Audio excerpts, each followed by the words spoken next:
Welcome to today's cultural breakfast. I hope you guys are all well on this beautiful winter morning. Thank you so much for taking the time to be part of our cultural breakfast today. My name is Esma Malumi. I'm from London and I'm just about to start a history degree.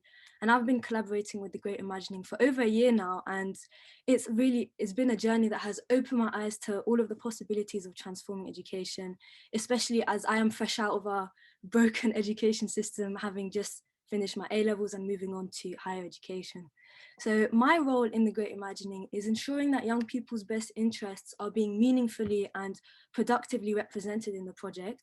So I'm also part of TGI Radicals, which is the youth-led wing of The Great Imagining. And while The Great Imagining as a whole is not completely youth-led yet, we are on the way to getting there. Like, yet is the key word. So TGI Radicals at the moment is connected with a growing network of young people across different youth organizations. So that's a bit about me and my role in this today. So I will now invite our core team of The Great Imagining. So that's Gavin, Deborah and Elizabeth to say a few words before we start. So thank you, everyone. Welcome, everyone. My name's Gavin Turk, and this, in a sort of strange way, is a bit of a side hustle for me. And really, I want to just quickly pass the baton over to Deborah Curtis, who's the mastermind of this program. So Deborah, please take it away. Thanks, Gavin. Good morning, everyone. So thank you so much, as Esma said, to make it work to be here on this unusual early morning breakfast call in the middle of a very big rainstorm in London. So my name's Deborah Curtis, and I've spent the last quarter of a century facilitating and producing exciting adventures in learning for young people.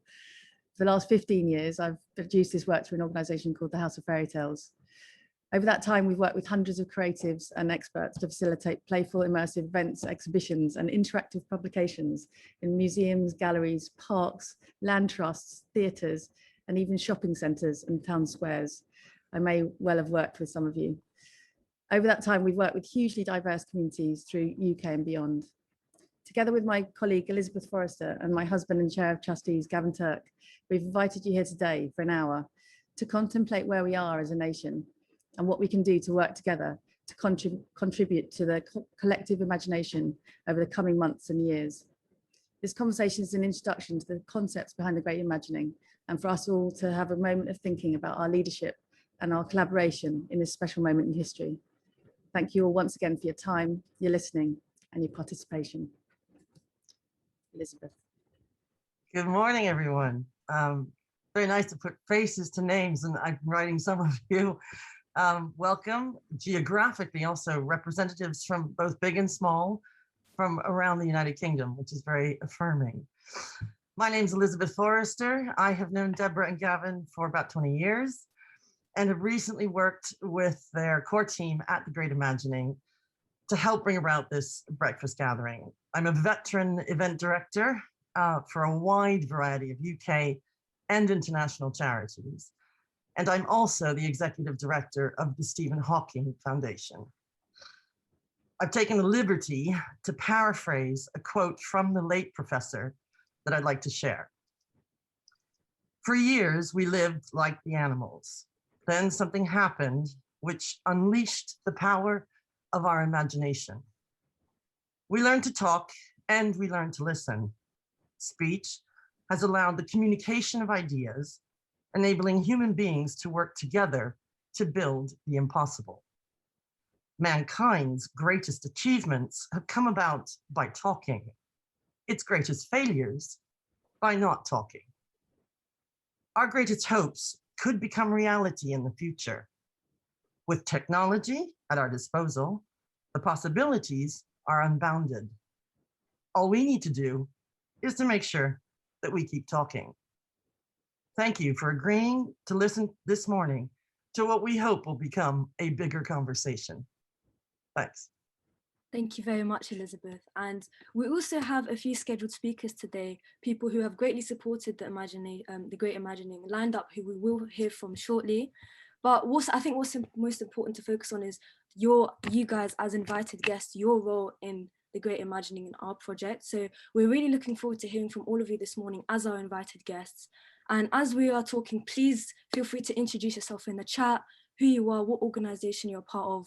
We would really love to hear from you. So as experts and members of Britain's leading cultural institutions, we want you all to reflect on how your institutions and your organizations can respond to the demand for radical and inclusive change that we have witnessed over the past 18 months or so. And we would like you to start thinking about how you can incorporate the Great Imagining in your work. This might feel quite uncomfortable, but I think being uncomfortable is really important because that's where we can all grow and we can all think about how we can move forward together. So we also hope that this discussion is reciprocal and it's not just us talking to you. This morning isn't just about what you can do for the Great Imagining, but it's also about how the Great Imagining can benefit and enrich your institutions and the projects that you are a part of too. So if at any moment you have any questions or thoughts, please feel free to use the chat function because we will be discussing them later. And there will also be a chat, an opportunity for you guys to answer each other's questions if you feel like something that someone else has said really chimes in with your own area of expertise or line of work. So without further ado, I'm very pleased to invite Paddy Loftman for our first presentation. Paddy. Hi, thanks, Esma. Good morning, everyone. My name is Paddy. I'm an independent communications consultant, and I'm here to talk to you about the crucial power that you have and the role of culture more broadly as COP26 approaches. So I currently work with the High Level Climate Champions, which is a group mandated by the UN to get anyone who's not a government to take urgent action in line with the Paris Agreement. And in doing so, put pressure on anyone who is a government to commit to further action at COP26. And they're doing this with two major campaigns, Race to Zero and Race to Resilience, two radically collaborative, urgent efforts at this pivotal moment in which world leaders will make a choice about what kind of future they want to be responsible for. I'm also the co-author of Stories for Life, which explores the role our stories and narratives can play in redesigning our economy as an economy in service to life. So culture at COP. First, if you haven't already signed up your organizations to Race to Zero and Race to Resilience, that's a great place to start and perhaps the best way that you can encourage governments to act, and I'll share some links. Unfortunately, beyond joining these races, the role you can play inside COP is quite limited. Your role outside of it and around it, however, now and well beyond November is crucial, because right now, humanity is in a race, one that we will all win or all lose. We are racing to halve global emissions by 2030 so that we can stop the average global temperature increasing beyond 1.5 degrees and make ourselves resilient to changes that are already locked in. If we go beyond a 1.5 degree increase, we will cause catastrophic harm to our health, as over 200 health journals recently warned, and risk unprecedented existential threats.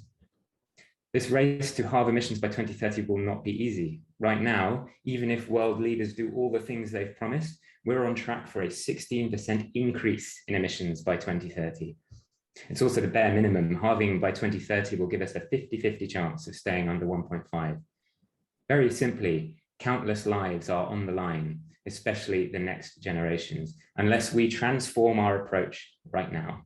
The good news is that we know what to do. The tricky news is it will be difficult. It will require unprecedented levels of change to our systems and lifestyles on a massive scale.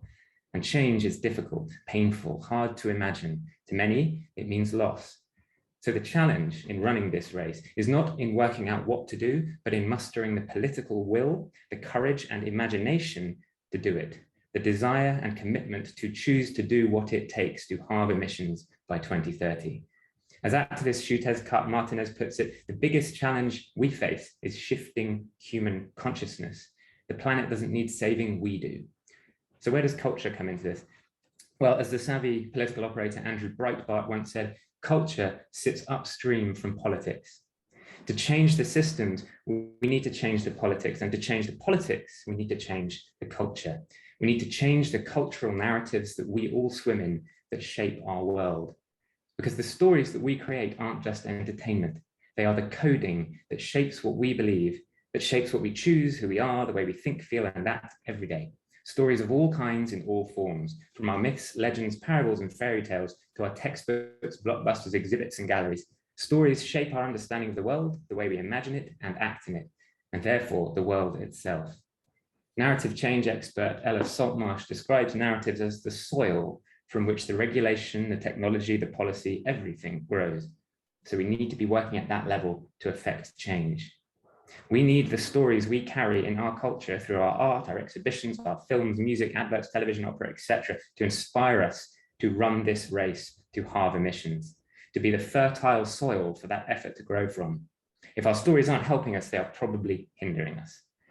So you and your organizations and your networks have a vital role to play in what is arguably a revolution, a transformation of consciousness to demand and enable a transformation of our politics and our systems.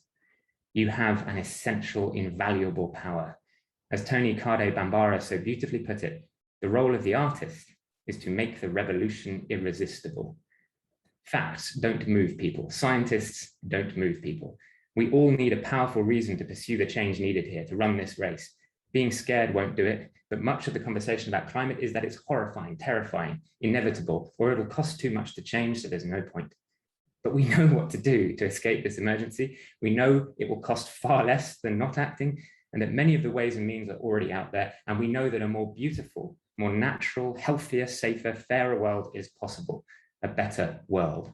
Which reminds me of the final quote from Rick Ingrasky: if you want to change the world, throw a better party. How can you wield your power to help people imagine and race towards that better party, that better world?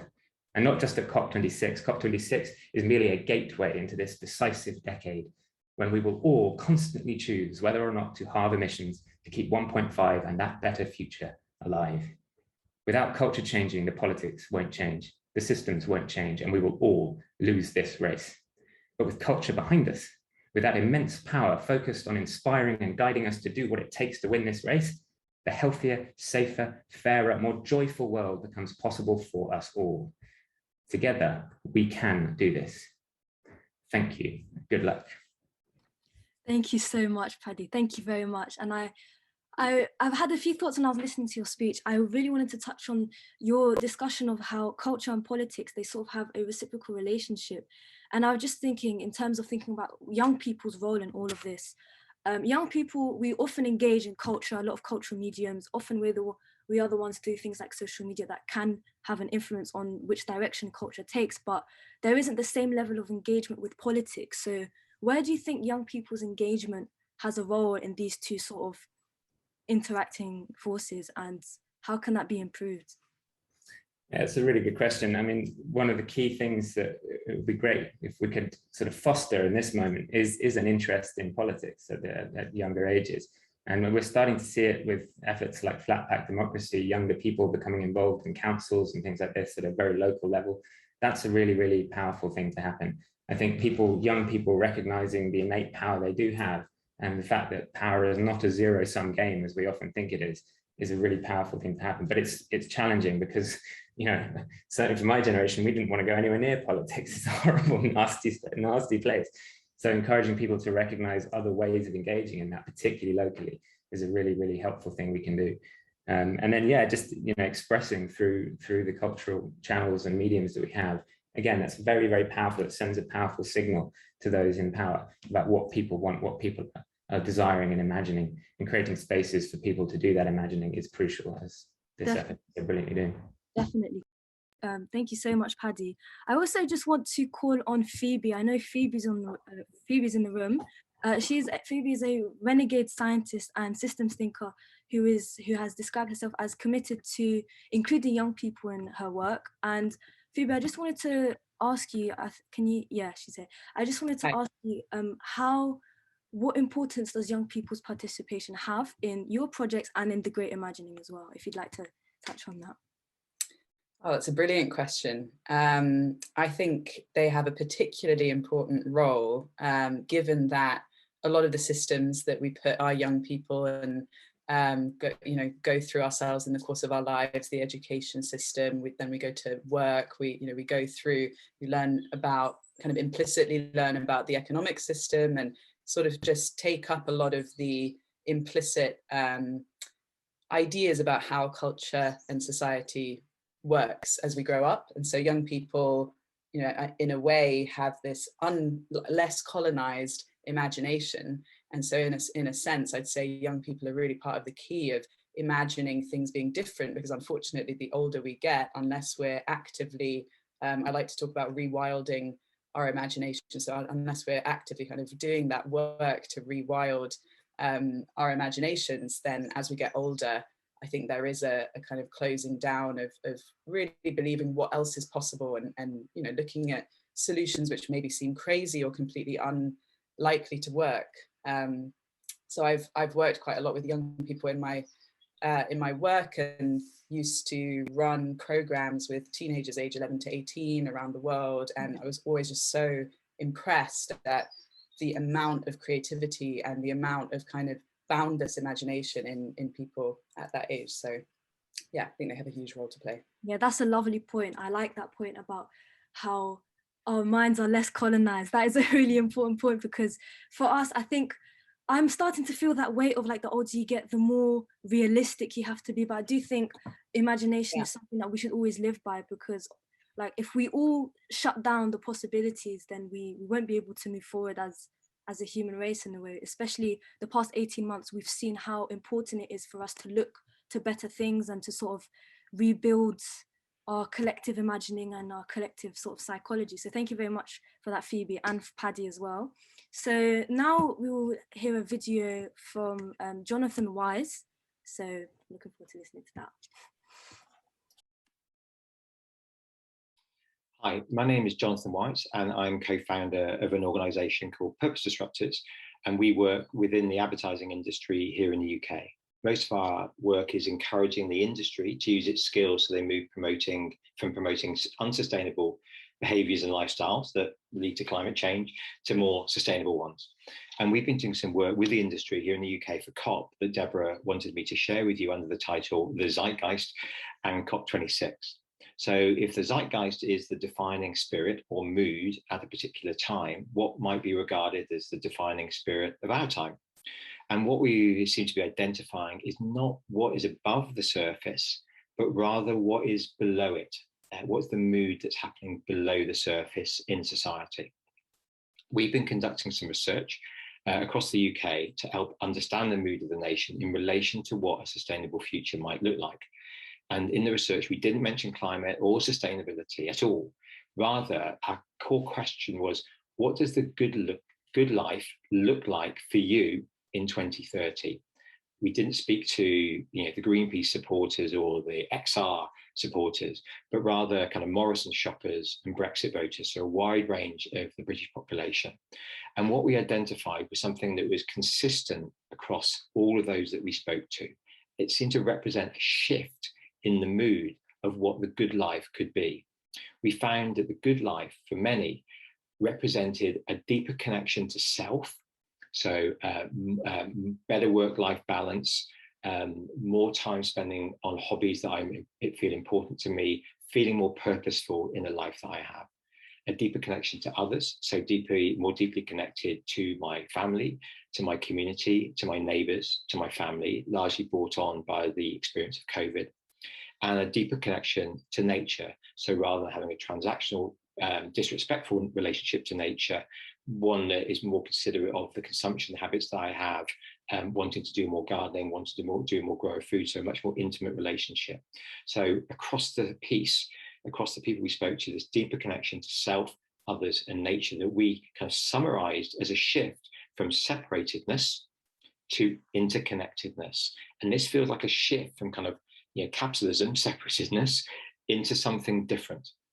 And so why are we doing this? So we briefed, on the basis of the work that we've done, we briefed 4 ad agencies, 4 of the best in the UK, to create an advert for this alternative future for 2030 that brings the visions to life and make them compelling for the groups that have expressed them. We will then share those with the people we've spoken to already, film it, and then share all of this content at the IMAX cinema in the Blue Zone on the final day of COP. And so why is this important?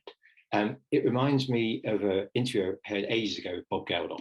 he was talking about a special song called Ghost Town, which was released in 1981. It spent 3 weeks at #1 and was about the decimation of towns like Coventry and Liverpool in the northern cities under Thatcher. And what he said was that creativity and art is very good at putting into words that which is yet to be spoken, the mood made real. And this relates to this moment because in this book, or rather Kim Stanley Robinson, who wrote this book, The Ministry of the Future, he talks about, like, right now, things feel massively entrenched, but also fragile. We can't go on, but we can't change. And it feels like an important role for artists and creativity at this moment is to be responsible for bringing into reality an alternative future into the present through film, through books, or through art, to speak for the future that wants to come into being and to name what is present in the mood, but is yet to be made public. That's what I feel that we're contributing from the advertising industry. And it's wonderful to be able to do this and bring forward the cultural shift, which we see as desired, the mood under the surface, and is very necessary. Thanks very much for listening.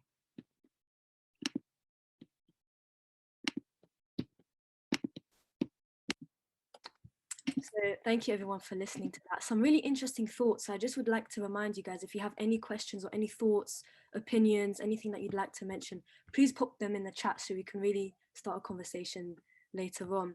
So that was quite profound and quite there were a lot of big ideas to grapple with that in what Jonathan was saying. So on a much lighter note, we also have a glimpse of what the great imagining could look like, which is because the key word definitely is imagining, and to explore the possibilities. So that will be done through an animation. So while we're watching that, please, if you have any ideas or questions about what Jonathan was talking about, please pop them in the chat, because we'd all really like to hear from you guys. So yeah, thank you. If you want to build a ship, don't drum up the people to gather wood, divide the work and give orders. Instead, teach them to yearn for the vast and endless sea.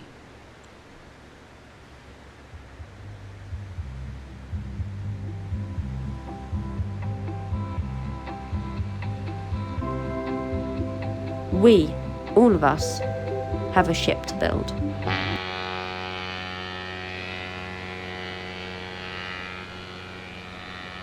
No, not that one. It's a metaphorical ship. It doesn't have a propeller, sails, or a rum-swilling sea captain, and it definitely doesn't have an engine. What we need to do is much more complicated than building a ship. It's halving carbon emissions worldwide by 2030. Here's the thing. We know the facts and statistics. We have the technology, the expertise, the plans, the resources we need to achieve our aim. What we need now is a collective imagining of a flourishing Earth, a vision of the future that ignites our minds and moves us profoundly. A sustainable world isn't an easy thing to imagine. It's just too big and too complicated for any one of us to hold in our heads. Which is why this has to come from all of us. With enough of us imagining our own part of a greener, fairer, wiser future, it will have a ripple effect, inspiring action from living rooms to boardrooms to governments. We invite you to join all of us for the great imagining.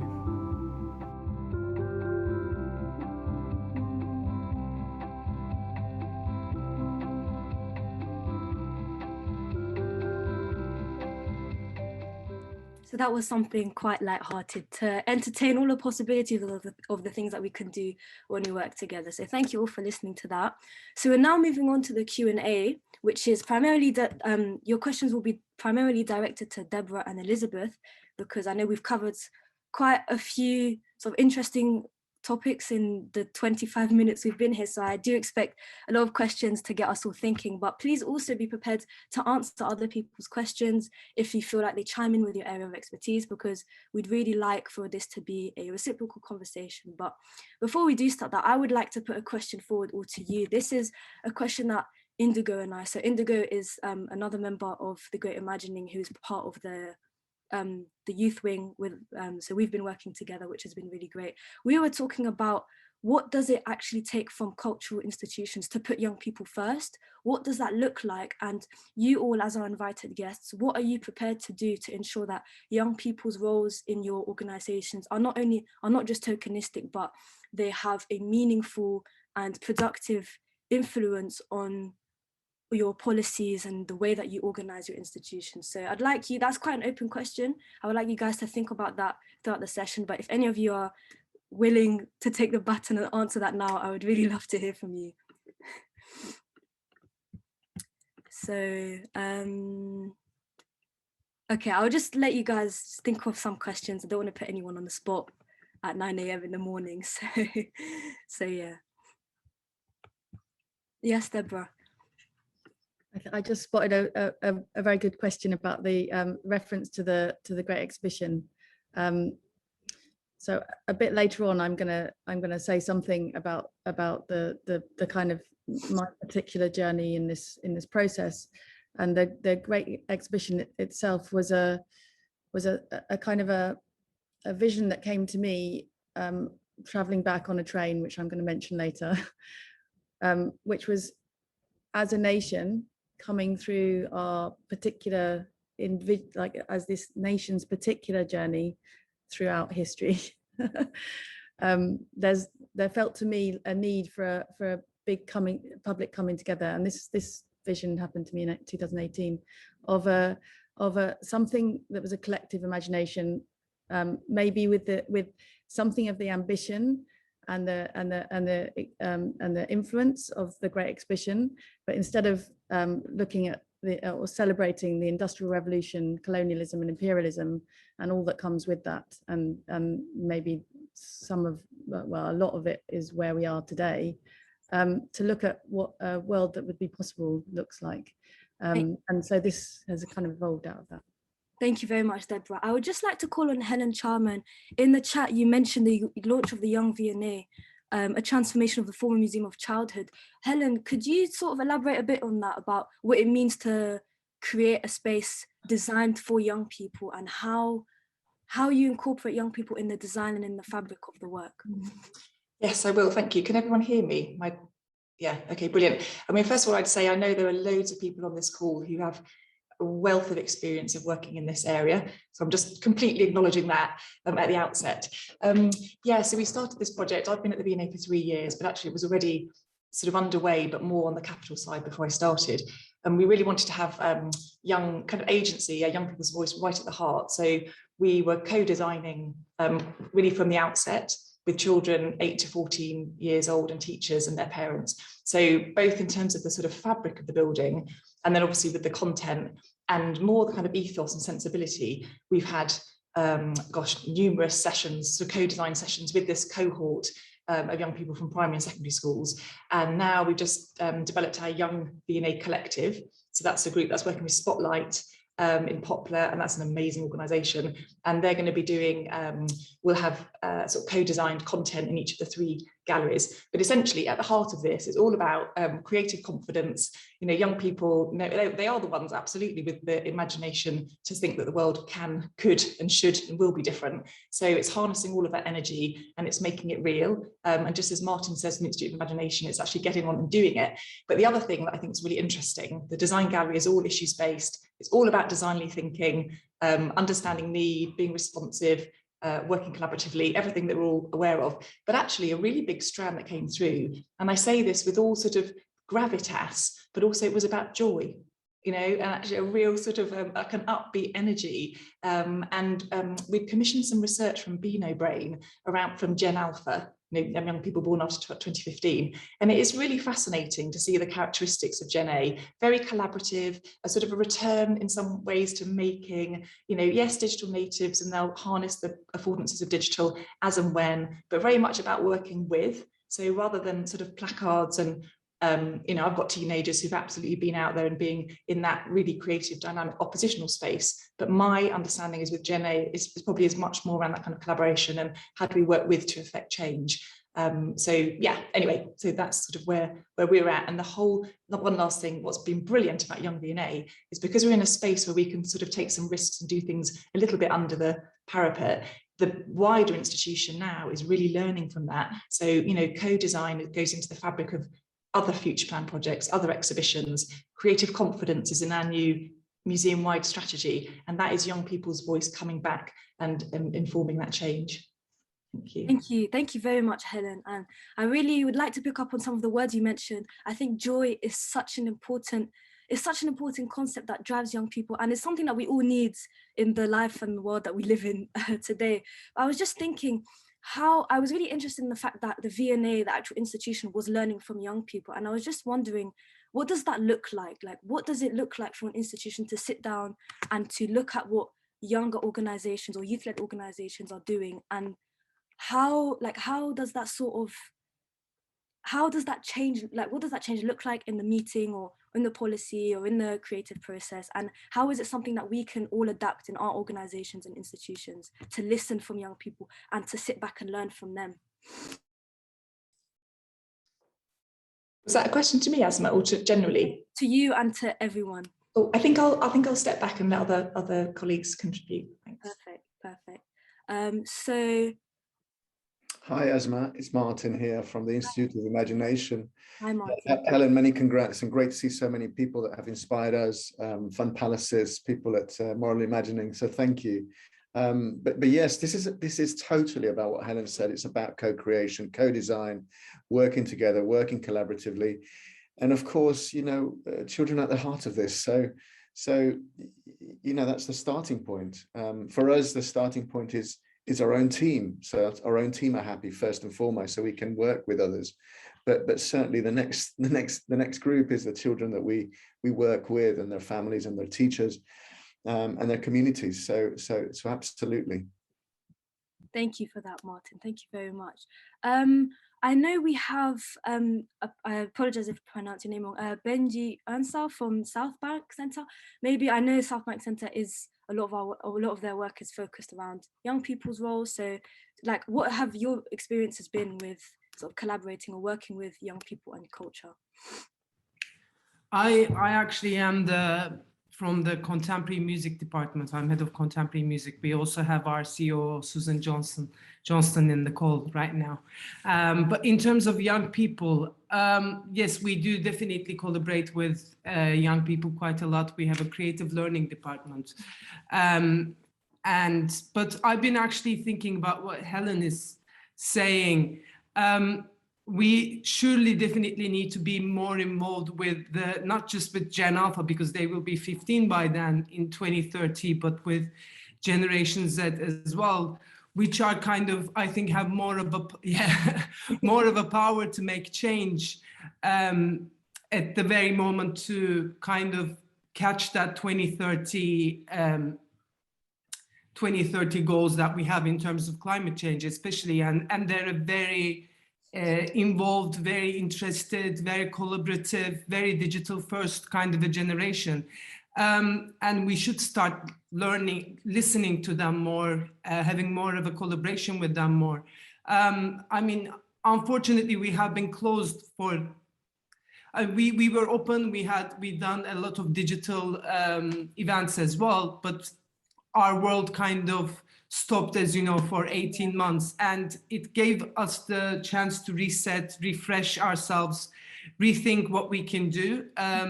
Again, so I would rather, please, Susan, if you want to add into it as well, but we are looking at South Bank as our goals for 2030, 2050 in terms of our climate carbon footprint as well. But I would rather basically think that we should take this as 0.0 and look at what we can do in the future rather than what we have focused on in the past. So yeah, as South Bank, we are looking at, in terms of our relationship with young people, their curation, how could they just be more involved in programming more and more now, and you will see the examples of that in the very near future as well. But in terms of climate change specifically, we do have quite a lot of talks, panels, but we should be including more young people in them for sure. Thank you.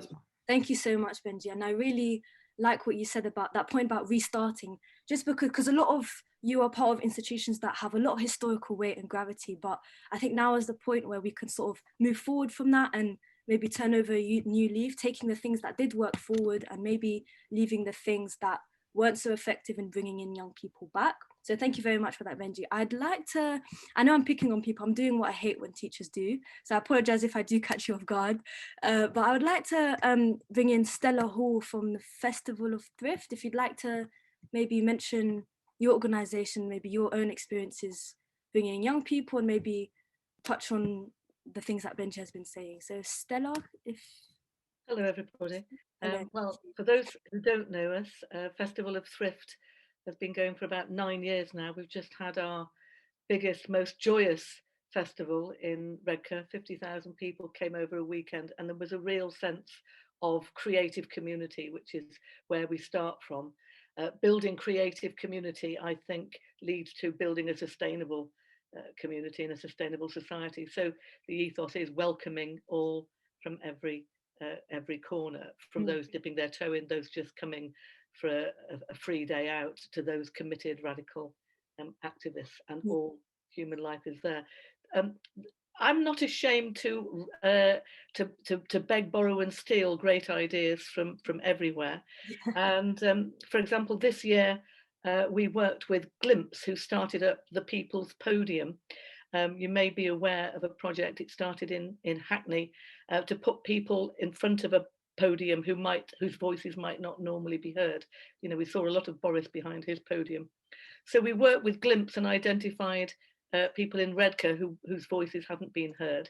And from that, we identified 2 young participants who became our ambassadors to develop the Young People's Podium. So we developed our own version with young people from across the Tees Valley and put their voices centre stage. Some challenged to speak publicly, some supported by other young people in the group. But that little core, and it's only one of a number of initiatives, but I'm using it as an example.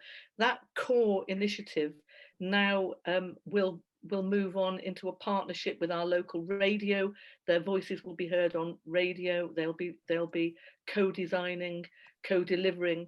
And I've said very clearly, your voices will inform our programme for next year. So those things that you're talking about, we will find a way with you to bring in. I don't know what that'll be, but that principle of co-creation, collaboration is something that we will bring into the centre, because I'm a festival director, I programme, I invite from left, right and centre, and it's a wrench, it's a twist, it's a change to bring others in to that process, but it has to happen, otherwise it'll be a single channel, and we want to be multi-channel. Definitely. Thank you very much, Stella. And it's true, we don't exactly know what that will look like, but I think that's so exciting because the no possibility has been ruled out just as of yet. So thank you very much, Stella, for that. I know just because we were talking about the South Bank Centre earlier, can I go to Sue, the director of South Bank Centre, just to maybe elaborate on what the things that Stella and Benji have been talking about? Thanks, Esma. Hi, everybody. I'm not the CEO, I'm the COO, but to echo what Benji said, we are very much in a restart moment. Like many cultural organisations, we've had a horrendous 18 months, which means, sadly, we've had to put the pause button on lots and lots of really important things to focus on our future. But I'm really pleased to say that our entire board meeting next week is focused on our sustainability strategy, and really importantly on an action plan. And the challenge we've set ourselves really is what would have to happen at South Bank to get to zero by 2030, and what is the art of the possible. So we've got lots of focus on that. We had a big session with all our heads of department earlier this week, and we very much want to build on that and look at young voices as part of that and bringing that through. Thank you. Thank you very much, Susan. Thank you for that. And it's really reassuring for me to hear that people from such big and influential organizations are putting young people, are trying to incorporate young people in their work. So I thank you all for that, because my experiences have often been that people the adults in the room say that they would like to take young people on board, but the farthest that goes is that they take our ideas and then don't credit us, and then we're left sort of looking at what they've done from the sidelines. So I really do appreciate that you guys have been trying to weave young people into the very fabric of your work. So keep doing that, please. Right, do we have any other questions or any thoughts? Does anyone have anything they've listened to that they've heard that they're interested in elaborating on? Because I don't want to pick on more people. That feels so cool. Let me just consult the chat. Right, yeah. Is Bridget here? Yes, hello. Thank you. I know you put a bit about yourself in the chat. I don't mind just letting you talk about your role and how your experiences with young people. I'd also like to ask, this is an open question for everyone, where have young people surprised you and when have they disagreed with you? Because I think it's so good that we're all on the same page, but I think the most important moments are when the adults and the young people disagree, because that's where we truly have a conversation about changing and moving forward together. Because if we don't disagree with each other, then how do we start, if that makes sense? So, yeah. So hello, I'm Bridget McKenzie from Climate Museum UK, also Flow Associates and Culture Declares Emergency. So I do a lot of audience research. My background is, youth education. So a lot of that is with young people. And in the last year, we've done several research projects that include consulting young people about their feelings about the Earth crisis and what they want museums and culture to do.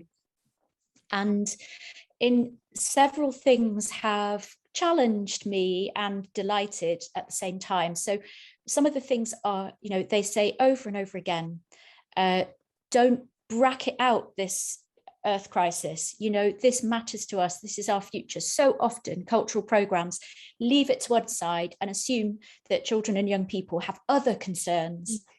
But at the same time, they don't want to be pigeonholed as the eco warriors. Climate change and trouble is happening now. It's not, for them in the future generations. So they're very, very strong at saying these things. And so the other thing that delights and challenges is the way that they can be so strong and clear in their expressions about morality, about how they feel hurt, the injustices and exclusions.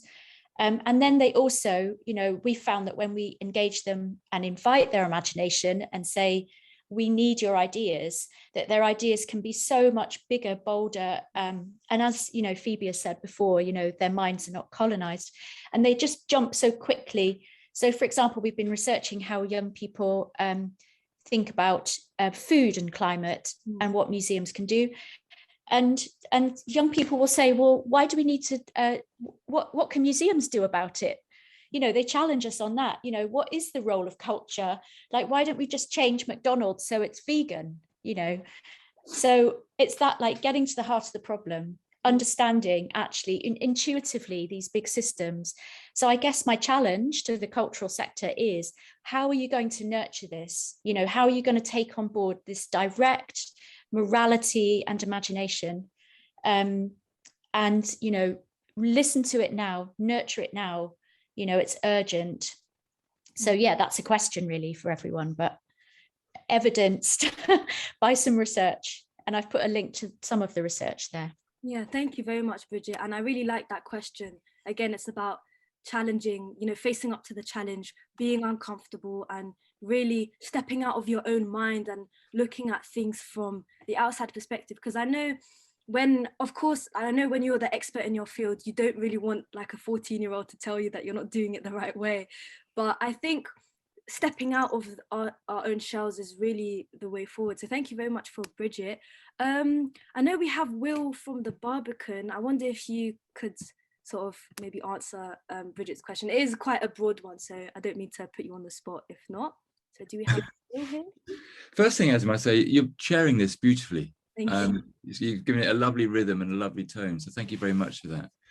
I just say from a Barbican point of view, it's obviously this is massive concrete building, and so it's like, crikey, what do you do? And it seems to me like for an institution like the Barbican or any of these big institutions, like humility is quite an important place to start, because there's a hell of a long journey, and I think, you know, you just need to start doing the really small things, like making sure, you know, it's just basic stuff like recycling, energy. You're really conscious about that sort of stuff. And that consciousness is threaded through the institution. But the thing we've been focusing on more recently is like the program, because there's two things you can do in program. One, you know, in an art center such as the Barbican, you've got cinema, theater, concert hall, you know, the galleries, big spaces, and those spaces are an opportunity to think about sustainability, about how do you program in a new paradigm. How do you program sensitively for the world? How do you program for a net zero? Because it ain't flying art around the world. And then how do you use those platforms? Because that's what we could do. How do you use those platforms to amplify some of the issues? How do you, you know, again, from a point of humility, not saying that, you know, we know all the answers, or we know we're very far from perfect, but how do you make sure that everybody else is in the same situation? You're sharing those ideas, you're sharing those concerns, and you're sharing some of the solutions. We're working on a major show for next spring, which is looking at a lot of these issues. And the show, interestingly, has I suppose, an unusual focus in so much as it's looking at what are the solutions, what are the opportunities? Because I think and it's interesting, we're looking at the animation about building a ship. You know, people need to have a sense of what's possible. You know, so we know there is a crisis. We know the world literally is on fire. During the summer, when we were watching those fires rage around the world from California to Russia, and we saw those temperatures, what was it, 50 degrees, and my wife turned to me and just said, that is not an Earth temperature. And that's what we've got to get a head around. You know, stuff's happening which is just not, the Earth is not designed for. We know that, and it is terrifying, and it does create great anxiety. And as the speaker said earlier, to move forward, we're going to have to embrace loss. And we have to change how we live. We're going to have to change what we want. But also we need some solutions, some ideas. You know, what does the future look like, and how can we contribute to it? And that is what this exhibition is going to be about, is looking at those ideas, working with some amazing artists and thinkers. I'll tell you more about it another time. But I do think that's a really important part of the narrative. You know, it can't just be, you know, the world's on fire. It's like the world's on fire, and here's what you can do. You know, and it doesn't have to be necessarily massive. Any step is a step. You know, and if we're looking for perfect, we'll never get there. So like, it's got to be action now, real action now, but also helping each other, supporting each other with suggestions and solutions. Thank you very much, Will. And I was just thinking there, you mentioned we share all of our ideas, and I think that culture of sharing best practice is really important as something that institutionally we can all really benefit from. And I really hope that going forward, the Great Imagining is like the focal point or the locus whereby we all contribute our own ideas and take, like Magpie, I know someone said they really like stealing ideas earlier. I think that was Stella. So I think we should all do that. And yeah, thank you very much for that. I just have my own question to all of you. It's not a question that I think can be answered in one session, but I know a lot of, because I come from a very like inner city, like urban community where institutions like museums, you know, art galleries are seen as very much middle class and sort of activities of the wealthy that they do in their spare time. So I was wondering, how do you make your organizations and institutions accessible and visible to young people from disadvantaged communities, from marginalized communities, and for young people who don't live lives whereby art is something that they can truly sit down and enjoy? So that is quite I would just like you guys to reflect on that, because I really think accessibility and visibility is really important so that all of young people can feel included in what we're doing and not just a particular corner of society. So yeah. So do we have any last points, any last questions or comments? I think if no one, I think I will go back to Phoebe, because Phoebe obviously works with morals, like moral imagination. So Phoebe, do you have any like last points to sort of round up everything that we have all been talking about? Oh, thanks, Esma. It's hard to follow so many great points, and just to echo what Will said, I think you've done an amazing job of weaving together all of the different voices and the different kind of textures that are present in the room. I feel incredibly inspired after this. It's a great way to start a Friday morning at the end of the week. And I think what's really coming through to me, for me, is just this combination. I mean, obviously I'm a bit biased, but I'm slightly obsessed with the combination of morals and imagination and what happens at the cross point of those two things. And so Extinction Rebellion is a, you know, a great example of a movement that really kick-started that weaving together. And then you've got the amazing authors like Kim Stanley Robinson or Ursula Le Guin.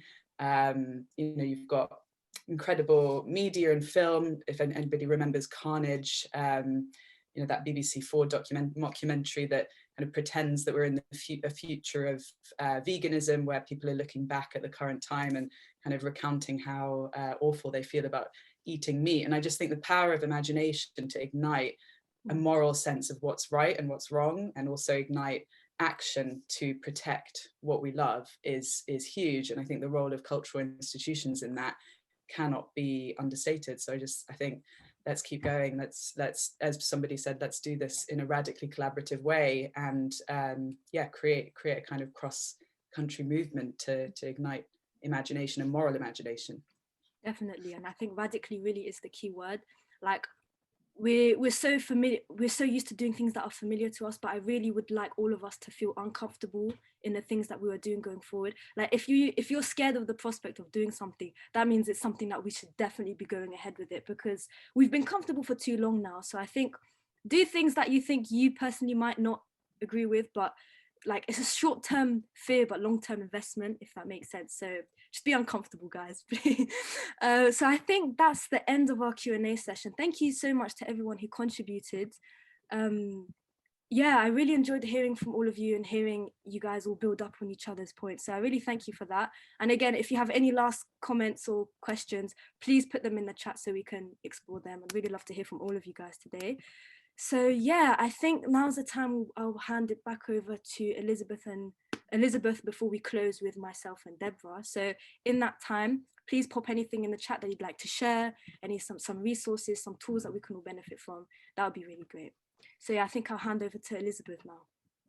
Thank you, Esma. That was really fantastic. And I echo what Will has said, that you are magnificent, actually, really magnificent the way you managed it all. Thank you. Certainly, I would have loved to have had far fuller Q&A kind of session, very engaging, or have a panel discussion of some sort. There's definitely food, lots of food for thought to head off with on a Friday. But as we are the number of people that we are, and there's that many participants, time is precious, and we want to stick to a really tight promise of an hour. We have shared bite-sized selections of some tasty morsels, I hope, of both who we are, where we are collectively, and how and why we hope together we can work as a united force for good. Sharing resources, networks, ideas, creativity. How we do so, probably yet to be ascertained and pinned down, but we'd love to work with all of you in the future. We will follow up respectively with each one of you for a deeper and a slightly better appreciation of the work that both is done within your institutions and the work that we've accomplished to date, so that the plans of what we have for the future and how and what we do to affect the great imagining is something that is shared. Your support, your partnership and/or endorsement is invaluable, will help us move the dial towards a greener, fairer, wiser world for all. Can we do this? Well, I deeply believe where there's a will. And personally, as a woman of faith, I'd like to kind of close with a snippet and a quote. All things are possible for one who believes. Thank you. Thank you very much, Elizabeth. And I hope that this is the start of some really amazing and inspiring and meaningful collaboration with all of you guys from all of your institutions. So hopefully this is the start of, like, we'll build the networks and the connections that we need to go forward together. I think together is the key word in all of this. So we would love to hear from you further on. There will be opportunities for follow-up after this, and do not hesitate to email, contact any of us to keep in touch, because we really need to build a network where we can all work together, and not just you guys working with us, but you guys working together as well, which I'm sure some of you already do. So, because as sort of like the people leading like Britain's most influential and important cultural institutions, I do think I trust that you guys understand the gravity and the responsibility of your roles to use your environments as forces for change, whether that change is comfortable or not. So thank you very much for that. And on that bombshell, I'll hand over to Deborah to close off. So yeah, thank you very much, everyone. I've really enjoyed listening to all of your ideas, and I really hope this is the start of something really great, because we all need it, I think. Thank you, Esma. I mean, you know, as you can all see, like I don't need to do anything. It's all happening with other people. So it's amazing. Thank you. And extraordinary human being. I mean, as I touched on in my introduction, I've spent over 2 decades producing transformative experiences for big and little humans in huge variety of ways, contexts, and locations. The work has always been about empathy, imagination, and curiosity towards each other, our environments, and no matter how sterile, and most of all, towards nature. The narratives and stories we've worked with were in the past drawn from fictional world, the world of magical invented characters, fantastical plots, and otherworldliness, from ancient tales to science fiction. And then in November 2018, around the time that the IPCC 1.5 degree special update was published, and Greta Thunberg was inspiring the first Fridays for Future school strikes, I went to Amsterdam to give a presentation on the work of imagination in supporting the climate crisis at a youth climate conference organized by our daughter, Frankie Turk, and a group of fellow students. The conference was in Elkoy, local conference of youth, linked to the United Nations. On the train on the way home, I had a huge personal paradigm shift, being around 200 fabulous, talented, and ambitious young people setting out on their adult paths, knowing with open hearts and open minds the trajectory of the world, shocked me out of my personal complacency. The narratives could no longer afford to be fictional. They were all going to have to be transformed into stories of our future world. How are we, nearly 8 billion humans, going to coexist with nature in a meaningful and peaceful way? And what does that look like? I've always been an autodidact, and from that train journey to now, I've embarked on a huge learning curve that has involved conversations, courses, conferences, coalitions, committees, and a vast growing database of contacts and organizations. I've also been working with our core team and a growing network of young people, amazing young people, on the concepts, values, and principles behind the Great Imagining, as this transformed paradigm has come to be called. We've 6 pillars upon which we're building our work. There's not time to go into these now, but suffice to say they range from understanding of the climate and ecological emergency to social justice, how our institutions and systems can best reflect and value all of us, and as well as a reimagining of what education and community might look like in a time of great transformation. I've always been motivated by the extraordinary imaginations of the young when they're encouraged to flourish, and by seeing the transformations possible when our elder citizens are waking up as excited and exhilarated by life as a small child is. This transformational work doesn't have to be about grief, fear, or blame, as people both inside and outside the eco movement have been understandably subject to, but about the excitement of collaboration and teams all working towards the same vision. A vision of a greener, fairer, wiser world where no one is left out, excluded, or made wrong. We're all in it together. For the first time in history, the whole of humanity is united in a common goal and against a common enemy. That enemy is found in our collective behaviors, systems, and structures. And by working together, we can transform the beast and create a kinder, gentler, slower, more beautiful future. Together, we are the Great Imagining. Thank you very much, Deborah. Just a round of applause for everyone coming today. Thank you all for dedicating an hour of a really rainy and awful morning to wake up to us. So thank you very much for your time. We really appreciate it. And it's been really energizing to listen to all of these conversations. Like, I'm not tired anymore. So that is a really good achievement. So thank you very much, everyone. And on behalf of all of Great Imagining, we really look forward to hearing from you soon. So yeah, thank you. Thank you, Esma. Thank you everyone for coming.